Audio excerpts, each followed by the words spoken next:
En la corte de un rey vivía un ministro muy inteligente, tan sabio que el rey no tomaba ninguna decisión importante sin consultarlo. Eso despertó envidia entre muchos. Un día, el rey le dijo al ministro: «Tú eres muy inteligente, pero tu hijo es bastante tonto». El ministro se sorprendió. El rey explicó: «Cada mañana le pregunto qué vale más, el oro o la plata, y siempre responde, la plata». Todos se rieron. El ministro volvió a casa molesto y le preguntó a su hijo: «¿Qué es más valioso, el oro o la plata?». El hijo respondió sin dudar: «El oro, padre». Entonces el ministro preguntó: «¿Por qué le dices lo contrario al rey todos los días?».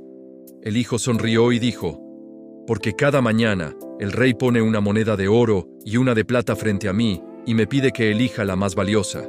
Yo tomo la de plata y él se ríe y se va».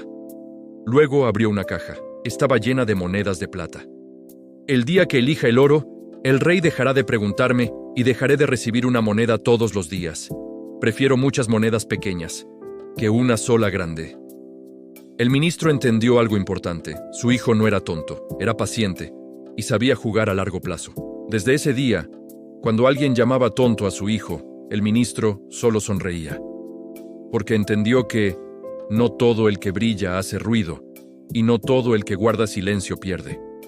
Si sabes que lo que haces es correcto, no importa si otros no lo entienden. El mundo suele llamar loco o tonto a lo que no sabe comprender. Sé paciente, sé constante y deja que tus resultados hablen por ti.